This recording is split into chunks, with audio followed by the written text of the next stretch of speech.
మనిషి క్రియేట్ చేయలేదు ఈ ప్రపంచాన్ని, మనిషి క్రియేట్ చేయలేదు. ఇది టీవీ డిబేట్ అనుకుందామండి. ఏంటండి మరి అన్నదానికి అర్థం చెప్పండి నాకు.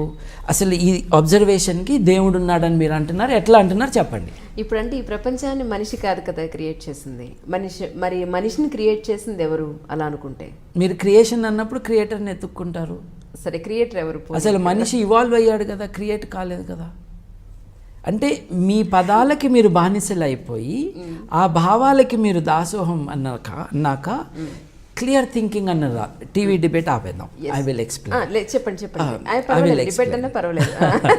అంటే ఏంటంటే సృష్టి అని అన్నాక సృష్టికర్తని ఎత్తుక్కుంటారు, తల్లిదండ్రులు అన్నాక తల్లి తండ్రిని ఎత్తుక్కుంటారు. అంటే మీ భాషలో ఒక కాన్సెప్ట్ ఉంది, ఆ కాన్సెప్ట్ని వాడుకుని మీరు ఆ పదం యొక్క కాన్సిక్వెన్సెస్ని వెతుక్కుంటున్నారు. ఓకే, కానీ సృష్టి ఆవిర్భవించింది కదా, పుట్టలేదు కదా. సృష్టి అన్న పదం తప్పు కదా. So I will now help you revise this statement. ఈ విశ్వం యొక్క ఆవిర్భావం అనాలి, విశ్వం యొక్క సృష్టి అనకూడదు. ఎప్పుడైతే సృష్టి అంటారో మీరు సృష్టికర్తను వెతుక్కుంటారు. సో ఈ భగవంతుడు అన్న ఐడియాకి దీనికి సంబంధం లేదు. వానాకాలంలో వాన పడుతుంది అని చెప్పడానికి తెలివక్కర్లేదండి. అక్కడి నుండి తీసుకొచ్చి ఇదంతా కూడా భగవంతుడి లింక్ అయిందన్న దాంట్లో పెద్ద లాజికల్ ప్రాబ్లం ఉందండి, ఒకసారి ఆలోచించుకోండి. రైట్. బట్ మనం ఈ అబ్జర్వేషన్ ఆఫ్ ది యూనివర్స్ ఏదైతే ఉందో, ఎంతో కాలం కొన్ని వేల సంవత్సరాల పాటు మానవాళి తన మనుగడ కోసం, సర్వైవల్ కోసం ఈ అబ్జర్వేషన్ చేయటం, చేసిన అబ్జర్వేషన్ నాలెడ్జ్ని వేరే వారికి పాస్ చేయటం, ఇట్స్ ఎ గ్రాండ్ అచీవ్మెంట్ అండి. ఇప్పుడు లాస్కో గుహలు ఉన్నాయి, నేను ఇందాక చెప్పిన ఫ్రాన్స్ గుహలు. ఆ గుహల్లో ప్రతి సంవత్సరము జూన్ 1 తేదీన ఈ సూర్యకిరణాలన్నీ పోయి ఒక స్పాట్లో పడతాయి అని వాళ్ళు గమనించారండి.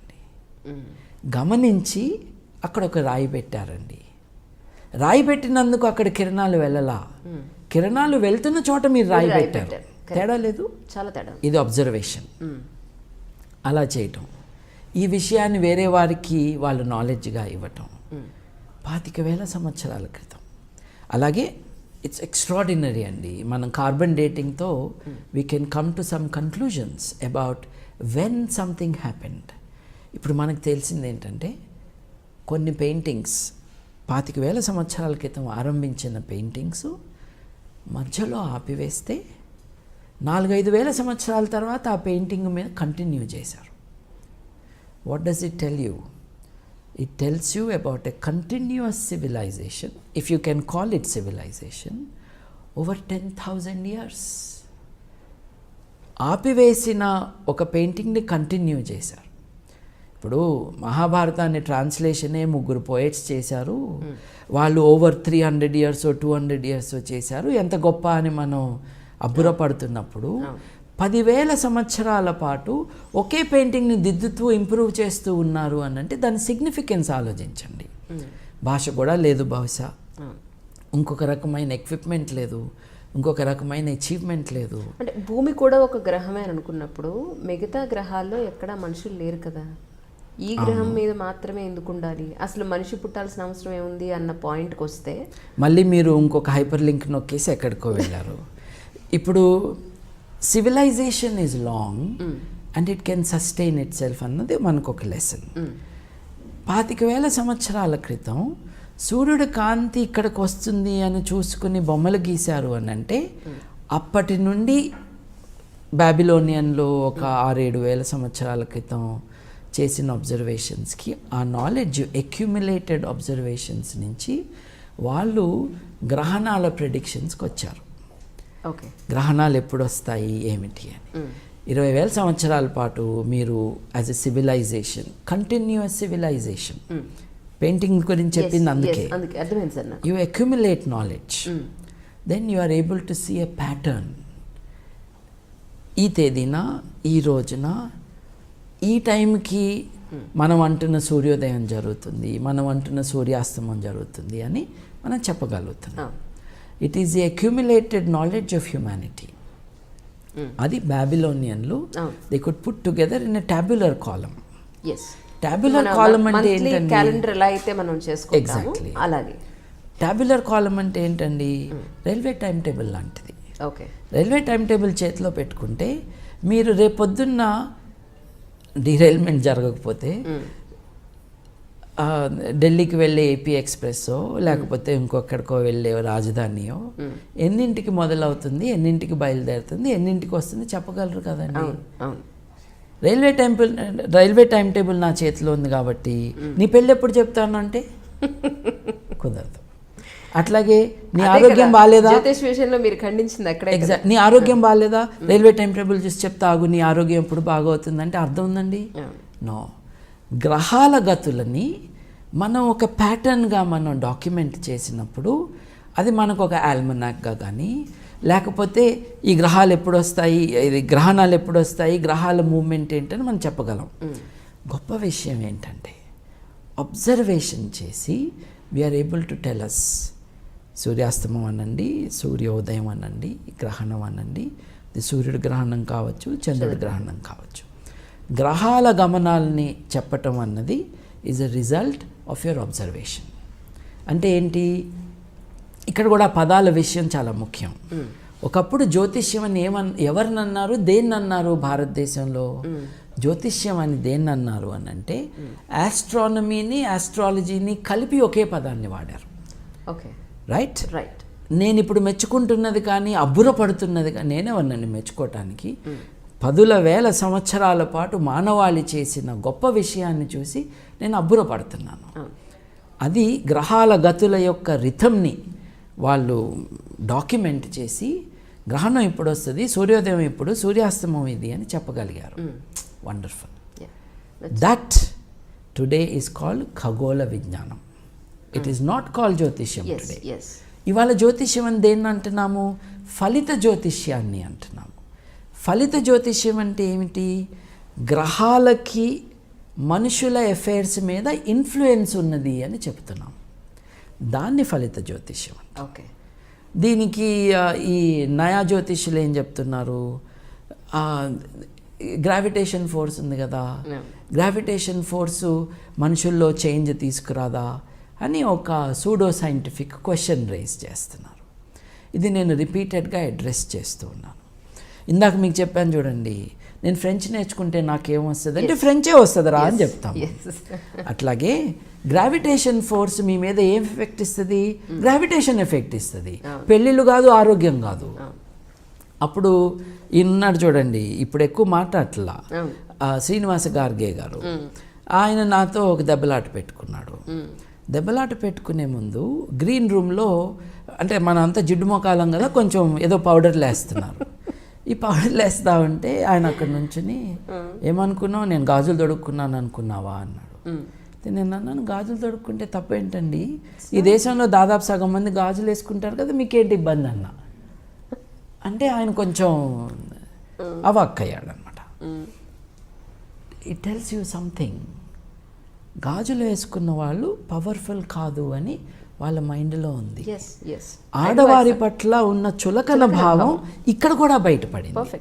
సో బేసిక్గా మనం అండర్స్టాండ్ చేసుకోవాల్సింది ఏంటి అని అంటే, ఇవాళ మనం జ్యోతిష్యం అని దేనంటున్నామో, ఒకప్పుడు జ్యోతిష్యం అంటే it was knowledge of the movement of planets. గ్రహాల గతులను అర్థం చేసుకునే విజ్ఞానాన్ని జ్యోతిష్యం అనేవాళ్ళు. దానితో పాటు ఫలిత జ్యోతిష్యం కూడా ఉండేది. ఇవాళ దే హ్యావ్ స్ప్లిట్. గ్రహాల గతుల జ్ఞానాన్ని ఖగోళ విజ్ఞానం అంటున్నాము. ఏమి మిగిలింది అనంటే, ఆ పిప్పిలో ఏముంది అనంటే ఫలిత జ్యోతిష్యం ఉంది.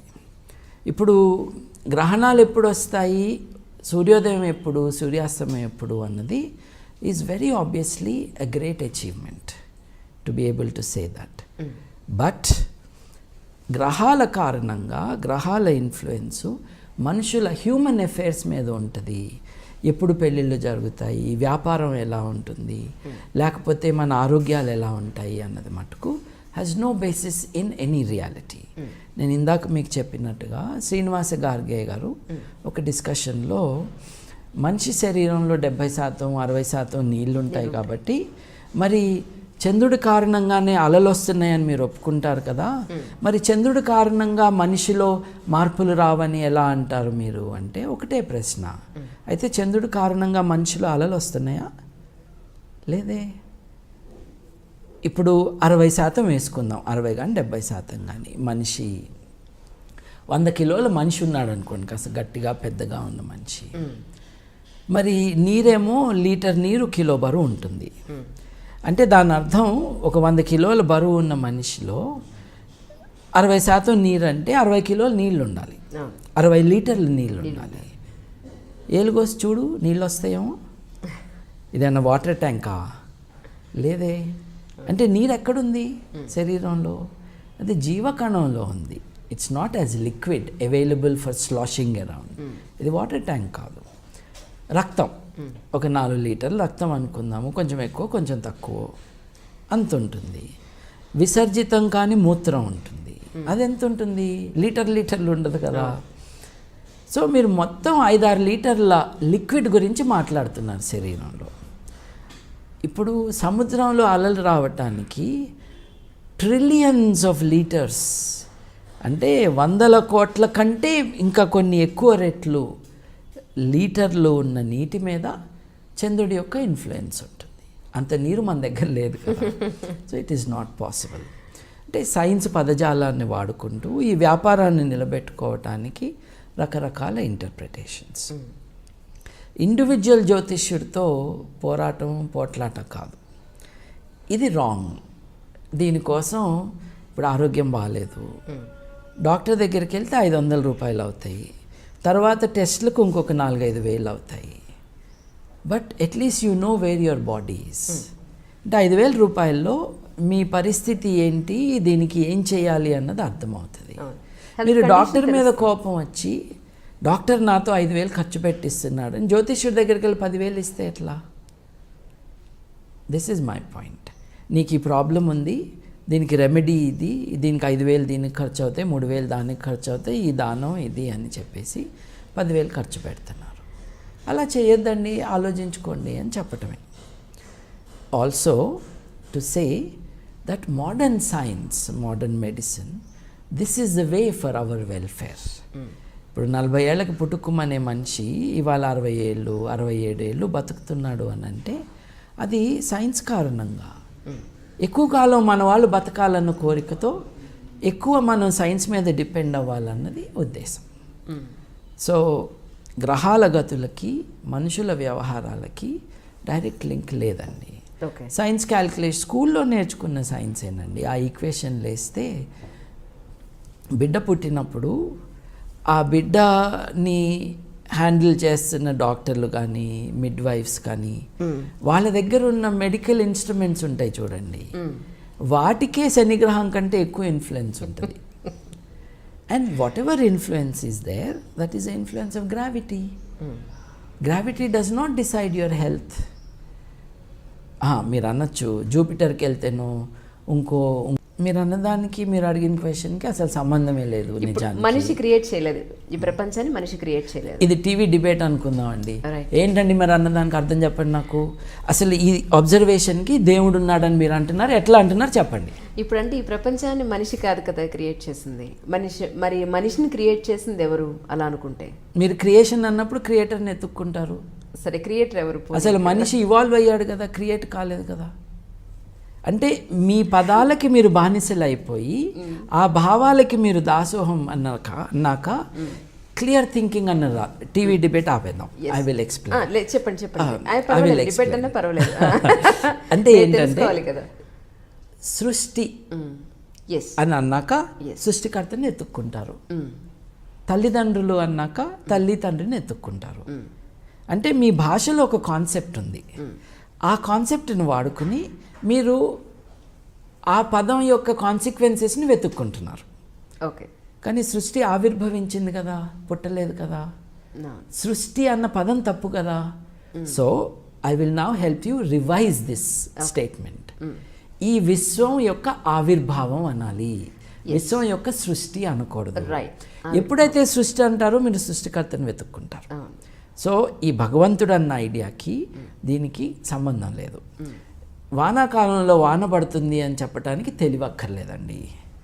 అక్కడి నుండి తీసుకొచ్చి ఇదంతా కూడా భగవంతుడి లింక్ అయిందన్న దాంట్లో పెద్ద లాజికల్ ప్రాబ్లం ఉందండి. ఒకసారి ఆలోచించుకోండి. రైట్.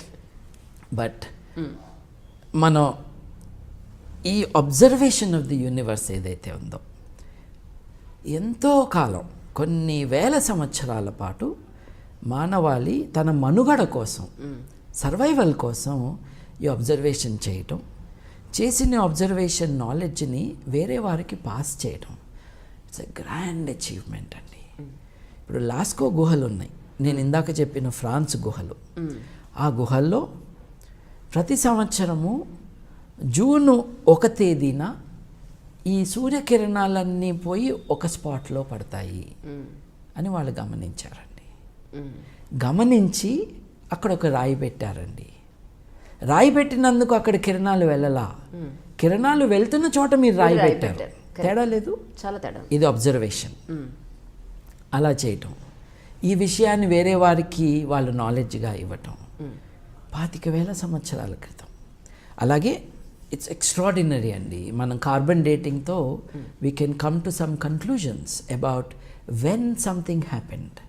ఇప్పుడు మనకు తెలిసింది ఏంటంటే, కొన్ని పెయింటింగ్స్ 25,000 సంవత్సరాల క్రితం ఆరంభించిన పెయింటింగ్స్ మధ్యలో ఆపివేస్తే 4-5 వేల సంవత్సరాల తర్వాత ఆ పెయింటింగ్ మీద కంటిన్యూ చేశారు.